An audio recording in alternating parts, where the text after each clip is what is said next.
رمضان رمضان اس کی بڑی ہے شان۔ بسم اللہ الرحمن الرحیم۔ حضرات گرامی السلام علیکم ورحمۃ اللہ وبرکاتہ۔ اللہ رب العزت کا رحمتوں، برکتوں اور کرم نوازیوں سے بھرپور مہینہ رمضان المبارک اس کا آغاز ہو چکا ہے۔ تمام احباب کو میں رمضان شریف کی مبارک پیش کرتا ہوں اور دعا کرتا ہوں کہ مالک مولا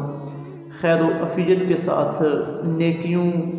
کے سائے میں، رحمتوں اور برکتوں کے سائے میں اس مبارک مہینے کو پایہ تکمیل تک پہنچائے اور اس سے ہمیں زیادہ سے زیادہ فائدہ اٹھانے کی توفیق عطا فرمائے۔ بحمدہ تعالی درس قرآن مجید کے سلسلے میں شخصیات قرآن کے عنوان سے ہمارے سلسلہ وار دروس قرآن کا آج آغاز ہو رہا ہے۔ آج ہمارے درس قرآن کا عنوان ہے کہ قرآن مجید میں اللہ رب العزت نے جن انبیاء کرام مقدس، کامیاب، انقلابی اور روحانی شخصیات کا تذکرہ فرمایا ہے اس کے مقاصد کیا ہیں اور ان کی حکمتیں کیا ہیں۔ اللہ رب العزت نے قرآن مجید ہدایت کے لیے قیامت تک آنے والی نسل انسانی کے لیے حضور رحمت دو عالم حضرت سیدنا محمد مصطفیٰ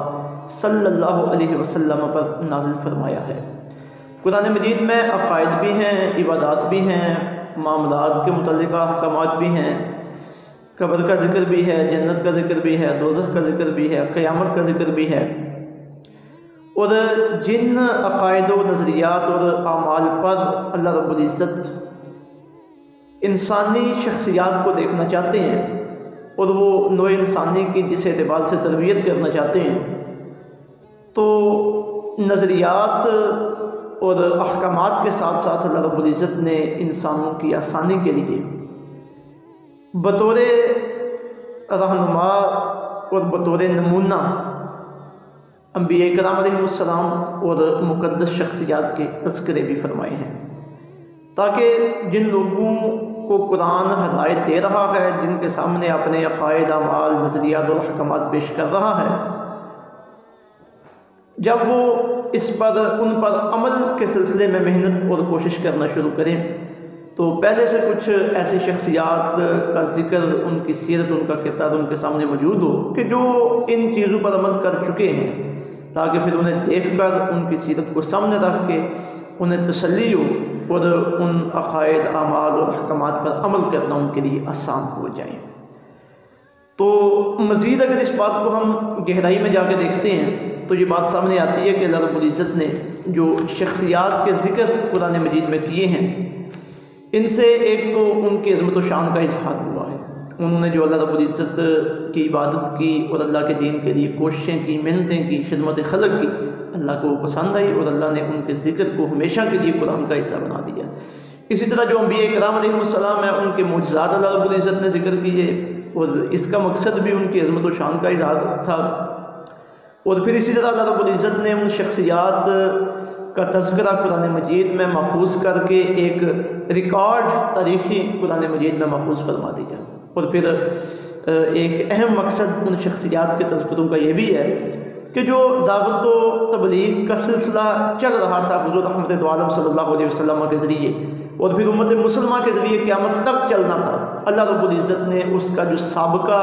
تاریخی تسلسل تھا اسے واضح کر دیا کہ تم اگر امر بالمعروف ونہی عن المنکر کا فریضہ سر انجام دے رہے ہو اور تمہیں مشقتیں اٹھانا پڑ رہی ہیں اور تکلیفیں برداشت کر رہے ہو، اور پھر جو تمہارے سامنے لوگ ہیں کہیں سے تمہیں کامیابی ملتی ہے، کہیں ایسے لوگ ہوتے ہیں جو تمہاری بات نہیں مانتے، تو تم سے پہلے بھی ایسی شخصیات موجود تھیں جنہوں نے یہ کام کیے ہیں اور انہیں بھی ان مرحلوں سے گزرنا پڑا ہے تاکہ اہل ایمان کو تسلی بھی ہو اور راہ عمل بھی ملے، اور پھر یہ جو دعوتی سلسلے ہیں ان کا ریکارڈ بھی محفوظ ہو جائے۔ اور پھر ہمارا جو بطور خاص ان شخصیات کا تذکرہ کرنے کا ارادہ ہے اور انہیں اپنے دروس قرآن کا موضوع بنانے کا ارادہ ہے، اس میں بطور خاص ہمارا ایک مقصد یہ ہے کہ ان کی سیرت اور ان کے کردار کو ہم سامنے لے کے آئیں۔ تو حضرات انبیاء کرام یا دیگر جو نیک لوگ ہیں ان کا جو جس انداز میں تذکرہ قرآن مجید میں آیا ہے، اس سارے کو اگر ہم ایک نظر میں دیکھنا چاہیں تو یہ تین اس کے حصے کیے جا سکتے ہیں۔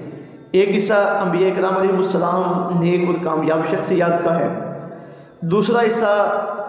کامیاب خواتین کا ہے جو اللہ رب العزت کی ولیاں تھیں، جو نیک خواتین تھیں۔ مثلا ان میں حضرت مریم ہیں، آقا علیہ السلام کی پاک ازواج مطہرات امہات المومنین ہیں، حضرت موسیٰ علیہ السلام کی والدہ ہیں، اور حضرت بلکہ فرعون کی بیوی، ان کا وہ بھی ایک مومنہ تھی، ان کا ذکر بھی قرآن مجید میں موجود ہے۔ تو یہ دوسرا حصہ ہے شخصیات کا۔ اور تیسرا حصہ قرآن مجید میں شخصیات کا وہ کافر، نافرمان اور اللہ رب العزت کے منکر لوگ ہیں، جنہوں نے نافرمانی کی، انبیاء کا انکار کیا، انبیاء کے دشمن بنے، اور پھر ان کے برے اعمال کی وجہ سے ان پہ اللہ رب العزت کا عذاب آیا۔ تو جو پہلی دو اقسام ہیں شخصیات کی، وہ ہمارے لیے ہدایت کے طور پہ ہیں، رہنمائی کے طور پہ ہیں، اور ان کی سیرت اور کردار کو اس انداز میں ہمارے سامنے رکھا گیا ہے کہ ہم بھی اس پہ عمل کریں۔ اور یہ جو تیسرا حصہ شخصیات کا ہے، یہ ہماری عبرت کے لیے ہے، ہماری نصیحت کے لیے ہے، تاکہ جو برے کام وہ کرتے تھے انہیں ہم اپنے پیش نظر رکھیں اور ہم ان برے کاموں کا ارتکاب نہ کریں۔ تو یہ شخصیات کے تذکرے کے تین حصے ہیں۔ اور جہاں تک تعلق ہے نیک لوگوں کا اور انبیاء کرام کا تذکرہ اور ان کی سیرت کا، تو جب ہم قرآن مجید میں گہری نظر سے انبیاء کرام علیہ السلام کی سیرت اور کردار کے حوالے سے آیات طیبات کا مطالعہ کرتے ہیں تو یہ بات سامنے آتی ہے کہ تقریباً پاکیزہ سیرت کے 40 عنوانات ہیں جو اللہ رب العزت نے انبیاء کرام علیہ السلام اور نیک اور مقدس اور کامیاب شخصیات کے لیے استعمال کیے ہیں، اور اس انداز میں اللہ رب العزت نے ان کا تذکرہ کیا ہے۔ مثلا ہم حضرت ابراہیم علیہ السلام کا ذکر پڑھیں، حضرت زکریا کا، حضرت یحییٰ کا، حضرت یونس کا، حضرت اسماعیل کا، حضرت عیسیٰ کا، حضور رحمت عالم صلی اللہ علیہ وسلم کا، تو وہاں ہمیں جو عنوانات ملتے ہیں ان میں ایک عنوان عبد ہے۔ عبد کا مطلب ہے اللہ رب العزت کا بندہ، یعنی وہ آدمی کے جو اپنے آپ کو کلیتاً اللہ رب العزت کے سپرد کر دے اور اللہ کے سامنے بالکل بے بس ہو جائے۔ اور یہ انسان کا سب سے بڑا مرتبہ ہے انسانی شخصیت کا، کہ اللہ کے سامنے انسان اپنے آپ کو بالکل مٹا دے۔ قرآن مجید میں آقا علیہ السلام کے لیے بھی عبد کا ذکر آیا، سورہ فرقان کی پہلی آیت میں اور سورہ بنی اسرائیل کی پہلی آیت میں، اور دیگر کے انبیاء کرام علیہ السلام کے لیے بھی یہ ٹائٹل آیا ہے عبد کا، ہماری نصیحت کے لیے کہ ہم جب ان کے تذکرے کو پڑھیں تو ہم بھی یہ صفت عبدیت اپنے اندر پیدا کریں۔ اسی طرح انبیاء کرام علیہ السلام کے لیے مخلص کا لفظ آیا ہے، یعنی جس کا ہر عمل خالصتاً اللہ کے لیے ہو۔ اسی طرح حنیف کا لفظ آیا ہے بطور خاص حضرت ابراہیم علیہ السلام کے لیے قرآن مجید کی کئی آیات طیبات میں۔ اور حنیف کا مفہوم بھی یہ ہے کہ جو بندہ خالصتاً اللہ رب العزت کی طرف متوجہ ہو جائے، اس کے دین کی طرف متوجہ ہو جائے، اس کے احکامات کی طرف متوجہ ہو جائے۔ اسی طرح مسلم کا لفظ آیا ان شخصیات کے لیے، تو یہ بھی ایک بڑا خوبصورت عنوان ہے کہ سر تسلیم خم کر دینا اللہ رب العزت کی بارگاہ میں۔ صالح کا عنوان آیا یعنی نیکوکار، اسی طرح محسن یعنی جو نیکوکار بھی ہو، لوگوں کے ساتھ نیکی کرنے والا ہو، اسی طرح صدیق جو سب سے زیادہ سچا ہو اپنے قول میں بھی اپنے عمل میں بھی، اسی طرح صابر، امین، عفت اور پاک دامنی کا مالک، متقی، صادق الوعد، کریم، شکر گزار، مردیجن اللہ رب العزت کا پسندیدہ، اسی طرح حلیم، بردبار، عابد، اواب یعنی جو اللہ رب العزت کی طرف کثرت کے ساتھ رجوع کرنے والا ہو، اسی طرح قانت اللہ کی بارگاہ میں عاجزی، انکساری اور خشوع و خضوع رکھنے والا ہو، اسی طرح مقرب، وجیح، قابل احترام، سید، پاکیزہ، ذل عید، ناصح یعنی لوگوں کی خیرخواہی چاہنے والا۔ تو یہ سارے القابات ہیں جو اور عنوانات ہیں جو انبیاء کرام علیہ السلام اور پاکیزہ شخصیات کی سیرت و کردار کے طور پہ اللہ رب العزت نے ذکر کیے ہیں ہمارے لیے کہ ہم ان میں غور و فکر کریں اور یہ عنوانات اپنی سیرت میں پیدا کرنے کی کوشش کریں۔ اور پھر آخری پوائنٹ آج کی اس گفتگو کا جو ہمارے لیے ہے وہ یہ ہے کہ اللہ رب العزت جب پاکیزہ، مقدس اور ان نیک شخصیات کا ذکر فرماتے ہیں تو اس ذکر میں اللہ رب العزت جب ان کا تذکرہ کرتے ہیں تو پھر تذکرے کے بعد نتیجے کے طور پہ چند الفاظ ایسے لے کے آتے ہیں کہ جن سے ہمیں یہ شعور حاصل ہو، ہمیں آگاہی حاصل ہو کہ ہم نے اس طرح ان شخصیات کے نقش قدم پہ چلنا ہے، ان کی پیروی کرنی ہے، تاکہ ہم بھی اللہ کے قریب ہو سکیں، اللہ کے مقرب بن سکیں، اللہ کے عبد بن سکیں، صالح بن سکیں، اواب بن سکیں، اواہن بن سکیں، یہ صفات ہمارے اندر بھی پیدا ہو سکیں۔ مثلا قرآن مجید سورہ الانعام کا جب ہم مطالعہ کرتے ہیں تو سورہ الانعام کی آیت نمبر 83، 84 اور 85، 86 ان کے اندر اللہ رب العزت نے 18 انبیاء کرام علیہ السلام کے نام ذکر کیے ہیں، ان کا تذکرہ کیا ہے۔ اب وہ 18 انبیاء کرام علیہ السلام، ان کا تذکرہ کرنے کے بعد اللہ رب العزت نے چند الفاظ میں امت مسلمہ کی رہنمائی کی ہے اور ان کی توجہ ان انبیاء کرام علیہ السلام کی سیرت کی طرف مبذول کروائی ہے۔ یعنی آگے چل کے آیت نمبر 90 میں اللہ رب العزت نے ارشاد فرمایا اولئک الذین ھدی اللہ، یہی وہ لوگ ہیں جنہیں اللہ رب العزت نے ہدایت سے نوازا ہے۔ یعنی پہلے ذکر ہوا حضرت داؤد کا، حضرت سلیمان کا، حضرت ایوب کا، حضرت یوسف کا، حضرت ہارون کا، حضرت موسیٰ کا، حضرت زکریا کا، حضرت یحییٰ کا، حضرت عیسیٰ کا، حضرت الیاس کا، حضرت اسماعیل کا، حضرت یاسع کا، حضرت یونس کا، حضرت لوط کا، اور پھر ان کے آباء و اجداد کا ذکر ہوا۔ اور یہ سارے تذکرے کرنے کے بعد اللہ رب العزت ارشاد فرماتے ہیں اولئک الذین ھدی اللہ، یہ وہ لوگ ہیں جو اللہ رب العزت کی طرف سے ہدایت پہ ہیں، فَبِہُدَاهُ مُقْتَدِی، اور تمہیں بھی چاہیے کہ تم ان کی ہدایت کے اوپر چلو، یعنی ان کے ہدایت والے راستے کے اوپر چلو۔ تو دیکھیے اللہ رب العزت نے نبیوں کا ذکر کیا، ان کی سیرت کا ذکر کیا اور امت مسلمہ کو آگاہ کیا کہ تم بھی اگر میری بارگاہ میں پہنچنا چاہتے ہو، میرے مقرب بننا چاہتے ہو، کامیاب ہونا چاہتے ہو، تو ان ہدایت یافتہ لوگوں کے راستے پہ چلو۔ اسی طرح قرآن مجید میں اللہ رب العزت نے حضرت لقمان کا ذکر کیا۔ لقمان یہ نبی نہیں ہے، نبیوں کے پیروکار ہیں اور ایک عظیم انسان ہے۔ ان کی نصیحتیں، ان کے اقوال اور پھر ان کا جو تذکرہ بڑے خوبصورت انداز میں قرآن مجید میں اور قرآن مجید سے پہلے کتابوں میں موجود تھا۔ تو اللہ رب العزت کو ان کی جو سیرت و کردار جو پسند آیا، اس کی ایک انتہا اور اس کا ایک خوبصورت اس کا ایک خوبصورت پہلو یہ ہے کہ انہوں نے اپنے بیٹے کو جو نصیحتیں کی تھی، اللہ رب العزت نے ان نصیحتوں کو قرآن مجید کا حصہ بنایا ہے۔ سورہ لقمان کا ایک پورا رکوع حضرت لقمان کے ذکر پہ ہے اور ان کی نصیحتوں پہ ہے۔ تو اسی دورانیے میں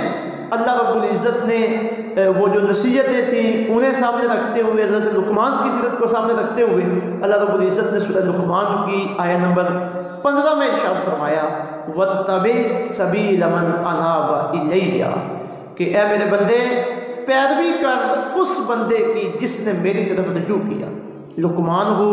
یا کوئی اور میرا فرما بردار بندہ ہو جس کی زندگی کامیابی کے ساتھ گزری ہے، میری فرما برداری کے ساتھ گزری ہے، جو میری طرف رجوع کرنے والا ہے، اے میرے بندے اگر تو کامیاب ہونا چاہتا ہے تو تو بھی اسی کے راستے کی طرف چل۔ دیکھیں حضرت لقمان کا ذکر کیا اور ساتھ یہ دعوت فکر دی کہ تم بھی اگر کامیاب ہونا چاہتے ہو، مجھ تک پہنچنا چاہتے ہو، تو ان لوگوں کے راستے پہ چلو، ان کے طریقے پہ چلو۔ اسی طرح اللہ رب العزت نے سورہ الانبیاء میں انبیاء کرام علیہ السلام کا ذکر کیا اور اس میں 3، 4، 5 انبیاء کرام علیہ السلام کا ذکر اللہ رب العزت اکٹھا لے کے آئے ہیں، ان کا ذکر کیا اور پھر ان کا اللہ رب العزت کے ساتھ جو تعلق تھا، اللہ رب العزت نے اپنا تعلق ان کے ساتھ ذکر کیا۔ اور حضرت ابراہیم سے یہ سلسلہ شروع ہوا، پھر حضرت ابراہیم علیہ السلام کے بعد حضرت اسحاق کا ذکر آیا، حضرت ایوب کا ذکر آیا، حضرت نوح علیہ السلام کا ذکر آیا، حضرت اسماعیل کا، حضرت ادریس کا، حضرت ذوالکفل کا، پھر آخر میں ذکر آیا حضرت زکریا علیہ السلام کا۔ تو جب اللہ رب العزت نے حضرت زکریا علیہ السلام کا ذکر کیا، ان کی دعا کا ذکر کیا، اس دعا کی قبولیت کا ذکر کیا، تو اس کے آخر میں اللہ رب العزت نے ایک بڑا خوبصورت ان کی سیرت کا پہلو ذکر کیا کہ ان کے ساتھ جو میرا تعلق ہے اور پھر ان کی دعاؤں کا میری بارگاہ میں قبول ہونا ہے اور ان کی التجاؤں کا جو قبول ہونا ہے، اس کی ایک وجہ یہ ہے کہ ان شخصیات کے اندر جو کوالٹی پائی جاتی ہے، ان کی سیرت کی جو پاکیزگی ہے اور ان کے جو کردار کا حسن ہے وہ یہ ہے کہ انہم کانوا یسارعون فی الخیرات، کہ یہ سارے لوگ انبیاء کرام علیہ السلام نیکی کے کام میں جلدی کرتے تھے، یعنی نیکی کا کام جلدی جلدی کیا کرتے تھے۔ جب بھی کوئی نیکی کرنے کا موقع میسر آتا، وہ اللہ کی عبادت کے سلسلے میں ہوتا، وہ لوگوں کی خدمت کے سلسلے میں ہوتا، اللہ کی مخلوق کی خدمت کے سلسلے میں ہوتا، تو یہ فوری نیکی کر لیتے۔ آگے فرمایا وَيَدْعُونَنَا، وہ ہمیں پکارتے تھے، ہماری عبادت کرتے تھے، راغباً ورہبا، شوق کے ساتھ بھی اور ہم سے ڈرتے ہوئے بھی۔ یہ دو کیفیات اللہ رب العزت کے ساتھ بندے کی، کہ اللہ کا شوق بھی بندے کے دل کے اندر ہونا چاہیے اور اللہ کی محبت اور خوف بھی بندے کے دل کے اندر ہونا چاہیے۔ تو انبیاء کی صفت اللہ نے بیان کی کہ وَيَدْعُونَنَا رَغَبًا وَرَهَبًا، یہ ہمیں پکارتے تھے، ہماری عبادت کرتے تھے شوق کے ساتھ اور خوف کے ساتھ۔ پھر آگے فرمایا وَكَانُوا لَنَا خَاشِعِينَ، اور یہ ہمارے لیے خشوع پر قائم رہنے والے تھے، خشوع و خضوع کے ساتھ ہماری بارگاہ میں آتے تھے۔ تو دیکھیے کتنی خوبصورت اللہ رب العزت نے ان کی سیرت اور کردار کی بات کی ہے کہ نیکیوں میں جلدی کرنا، شوق اور خوف کے ساتھ اللہ کی عبادت کرنا، اللہ کو پکارنا اور اللہ کے سامنے عاجزی اور انکساری کے ساتھ رہنا۔ تو یہ مقاصد اور حکمتیں ہیں قرآن مجید میں انبیاء کرام نے ایک مقدس پاکیزہ اور کامیاب شخصیات کے تذکرے کی، تاکہ امت مسلمہ اسے حفظ جاں بنائے، انہیں سمجھے اور اس پر عمل کرے، تاکہ وہ بھی یہاں کامیاب ہو سکیں اور آخرت میں بھی کامیاب ہو سکیں۔ اللہ رب العزت عمل کی توفیق عطا فرمائے اور قرآن پاک کو سمجھنا ہمارے لیے آسان فرمائے۔ وما علینا